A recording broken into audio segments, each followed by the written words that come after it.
NCP, গণ অধিকার এবং অন্য যত দল আছে যারাই হাতিয়াতে বসবাস করে সকলকে বলতেছি ঐক্যবদ্ধ হন, একসাথে মিলে যাই, এই দ্বীপাকে আমরা বাঁচাবো ইনশাআল্লাহ।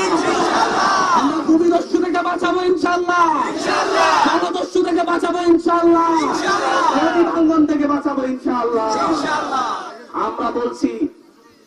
আমরা বলছি ব্যাকে আইন হাতিয়াকে বদলাই।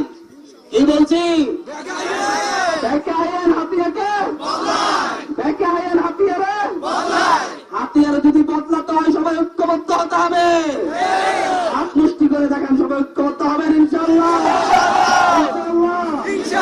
হাতিয়াকে বাঁচাতে হইলে দলে দলে লড়াই করা যাবে না, মারামারি করা যাবে না।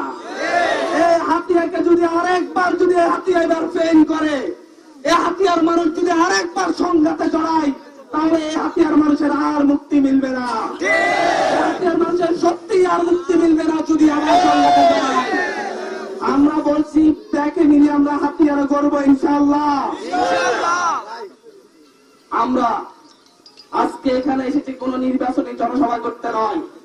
যদি আমার সামনে সাপ্তাহ করে দিয়ে দেওয়া হয়েছে, আমাকে আমার দল থেকে আমাকে হাতিয়াতে নমিনেশন দেওয়া হয়েছে ইলেকশন করার জন্য, কিন্তু আমি আজকে এখানে হাতিয়ার সামনে এসেছি। আমি হাতিয়ার জন্য 1 বছর অনেক কিছু করার চেষ্টা করেছি।